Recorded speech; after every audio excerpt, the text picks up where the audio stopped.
Hello everyone. Welcome to today's podcast, and now we start today's topic. In the previous episode, I talked in quite a lot of detail about the importance of experience. The more experience we have, the more easily we can find our passions. Then knowing what our passion is, it gradually helps us sketch out the picture we want for our life, and it is a useful compass for our whole life. So for me from past to present, experience is a very important factor in life. That is also the reason why in the previous episode one advised you to experience as much as possible. However, in life, it always presents us with many things to experience. Knowing how to choose which one to choose and which one to abandon is a very important skill. The reason is that if we close our eyes and experience anything, it is very dangerous because there are experiences we must avoid as far as possible, such as drugs. In some ways, it is also an experience. But we definitely shouldn't experience it even once. But even with useful experiences, we must know how to choose to experience them. Because as I said in the previous episode, no matter what experience it is, we must experience it deeply enough to see the interesting thing about it. But to experience it deeply enough, you must invest time and effort. But both of these are limited things. Therefore, knowing how to choose the right things to experience is also very important in our life journey. Without these skills, we will waste our time on unworthy experiences or worse, put ourselves in dangerous situations.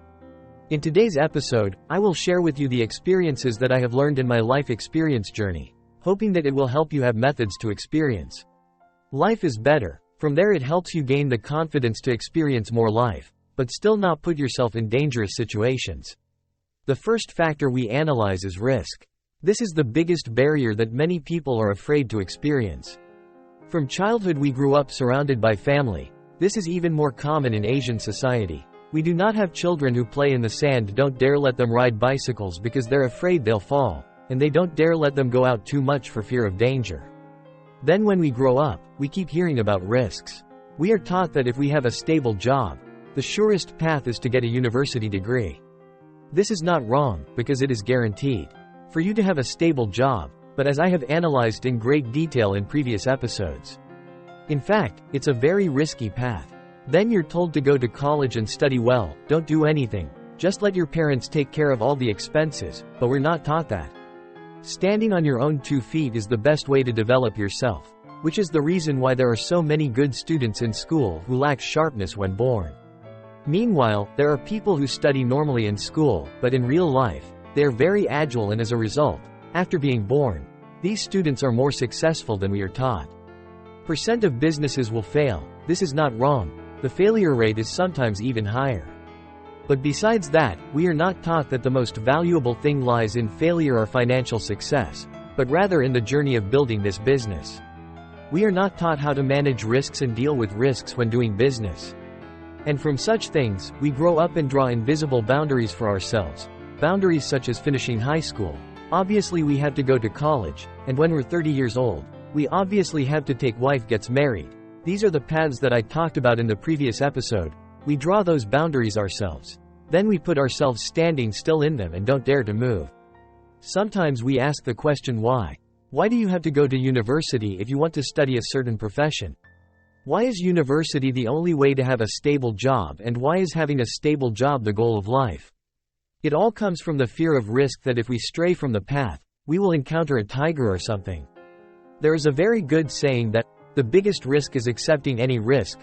When we are afraid of meeting a tiger or leopard and do not dare to deviate from the path, then that is when we surrender to the path. It leads us wherever it leads, regardless of whether it leads us or not. So the first thing we have to do is get rid of it. Out of that thinking is that there are safe zones where we stay, because even the things we think are the safest also find hidden risks, located in the house that seems safe. But when we read the newspaper, we will see many cases like a truck losing its brakes and crashing into a house. So, no matter what in life there is risk. The important thing is that we must determine the level of risk so that we can make reasonable preparations and just be open. Just locking this thought in our heads will help us liberate our thoughts a lot. Then, once we have determined that everything has risk, the next step we must have is a way to determine the level of risk before embarking on any activity, and the first thing is what needs to be done is also the most important thing. We must know how to distinguish between risk and recklessness. Risk is something that is always encouraged. Only taking risks will help us have interesting experiences to reach high goals. Because the truth is that if you set a goal that doesn't scare you, the goal isn't big enough. Sometimes that goal is quite simple. Therefore, risk is something we pursue, but recklessness is not. However, being reckless is something that must be avoided as much as possible. But the boundary between these two concepts is very thin. Sometimes it is difficult to determine what is risky and what is reckless.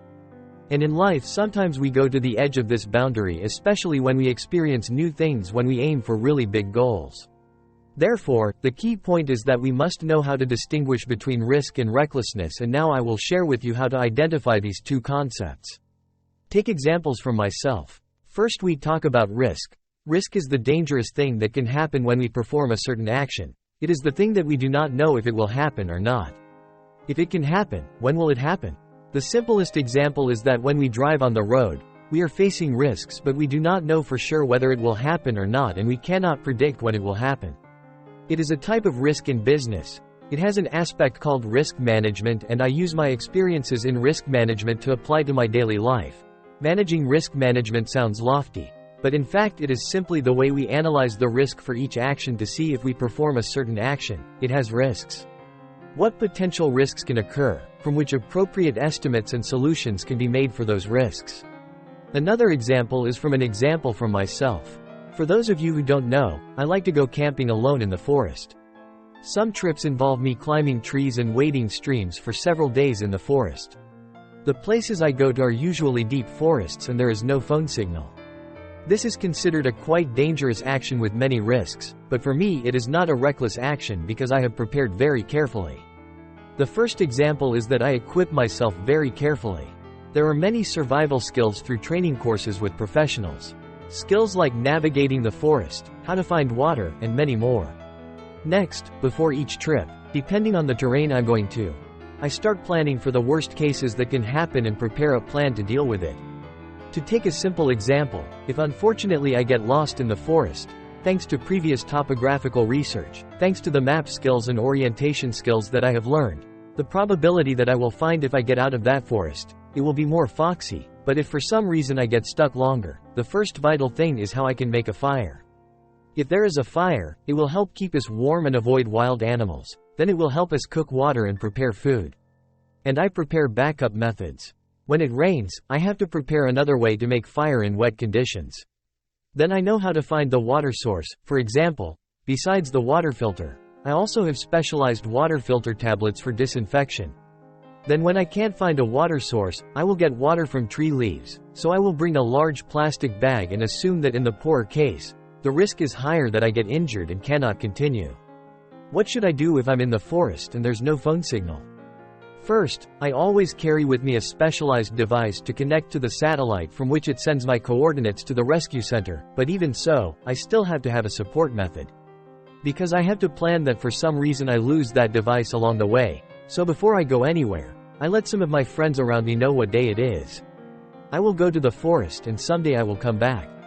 What area will I go to so that if I don't have any friends and don't see me return as planned, they will notify the rescue. Those are some examples of how I analyze possible risks and then prepare solutions to deal with each risk, even through the examples above. You can see that for each type of risk, I have prepared many layers of solutions to support each other. Just in case this solution doesn't work, I also have other support solutions. Maybe in the vast majority of cases, my trips do not have to use these solutions. But if unfortunately it happens, I have carefully prepared to deal with it, and that is risk management. Thanks to it, I can allow myself to have more special experiences than usual. Still ensuring maximum safety for myself. Since then, my life has had many more special experiences besides camping, like in the example above.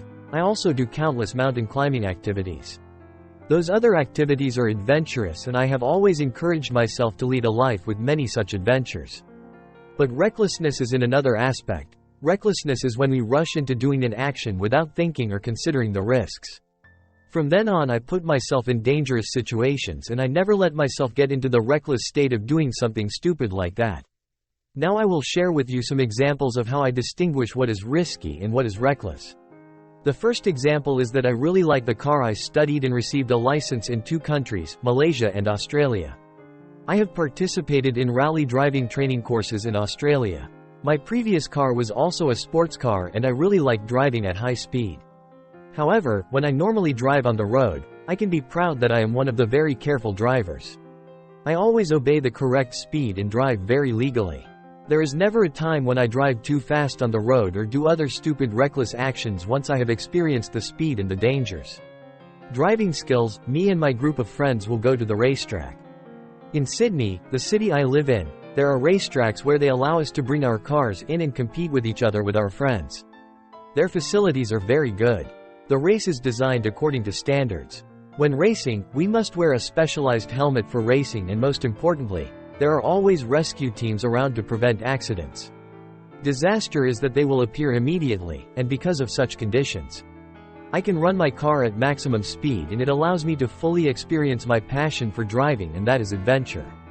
As for those who drive cars on the street, firstly, in terms of speed, it is also much slower than the experiences I have had on the racetrack, and that is why it does not require special skills. What a sublime technique that has an extremely high price to pay. Those people not only cause insecurity for themselves but also cause insecurity for those around them. If any mishap occurs, the price they pay is the most valuable thing in the world.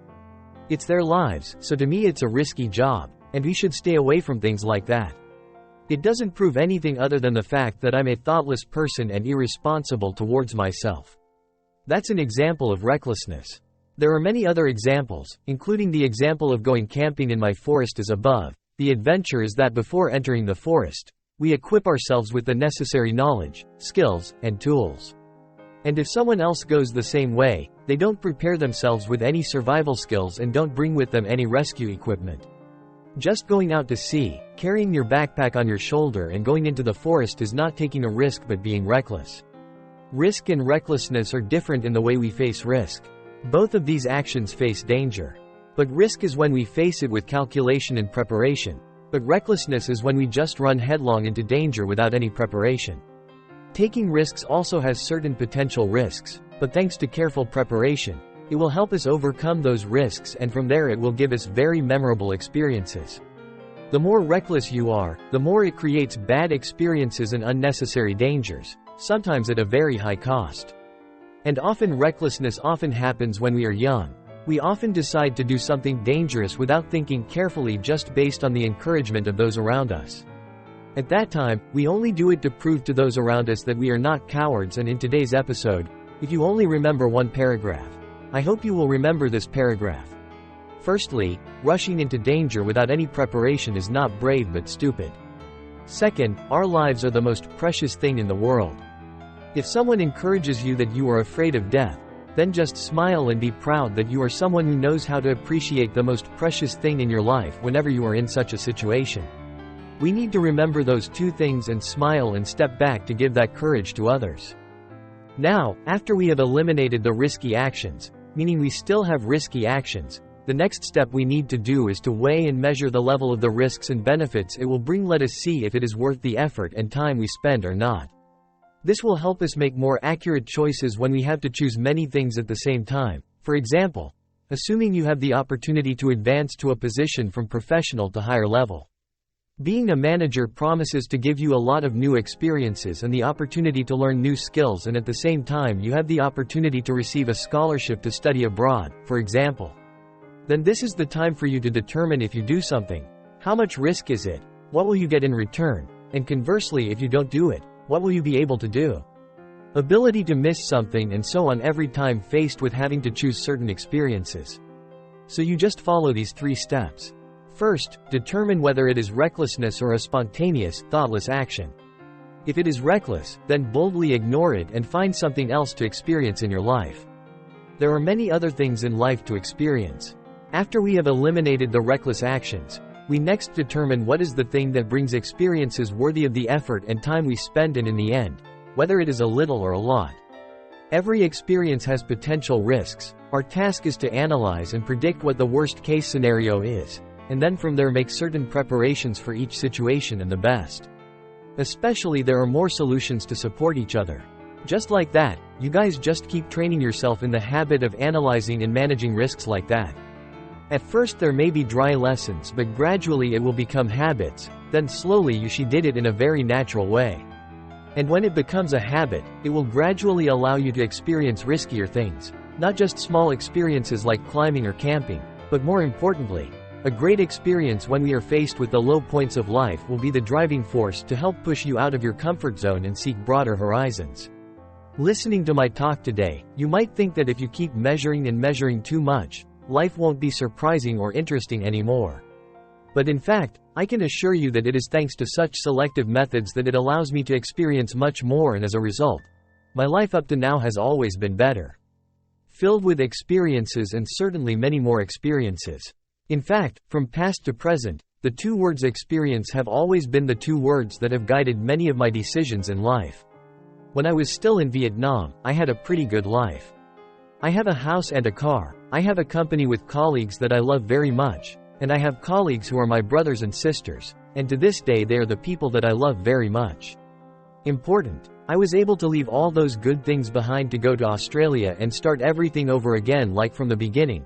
All thanks to two words of experience, and as a result, I have experienced countless new things. Strange in a new country, and it opened up very wide new horizons for me. Then when I was working for the largest bank in Australia, in a very good position, one day my life suddenly opened up an opportunity for me to become a consultant. At that time, if I continued working at the bank, I would have a stable job with a clear path for advancement, but if I switched to consulting, a job I had never done before, it would be difficult. There were countless risks ahead, but I was still determined to take that opportunity just because of the word experience, and thanks to that, it also gave me years filled with experience during my time as a consultant. I work in a very special environment on important projects in very large companies in Australia. Then when I was working in Sydney, everything gradually stabilized. Then I had the opportunity to move to Melbourne to work, and I decided it was very easy just because of the two words experience and conclusion. Indeed, now on my list I have one more city where I have lived and worked rather than being a traveler. Those are some examples of great experiences. In everyday life, I continue to collect other experiences. All of those experiences, no matter how big or small, always come with risks. There will be times when I have to face difficulties. It was difficult, even dangerous, but one thing is for sure.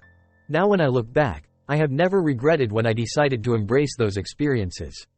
Those experiences are valuable life capital that have helped bring me to the version of me I am today, which is why I want to share these things with you guys.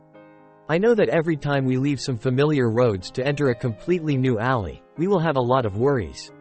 I myself am still the same until now, but if you know how to equip yourself with appropriate methods to analyze and manage risks and then let the words experience guide you, I believe that you will have more motivation to turn into more interesting paths to reach higher goals. Hopefully what I share in today's episode has given you a little inspiration and confidence to step out of your comfort zone and experience as many opportunities as possible. The opportunity that life brings to us, I believe, is the foundation for you to have a life that you will not regret when you look back later. If you find this content useful, please share it with your friends and relatives. Thank you for your follow-up and wish you a happy working day.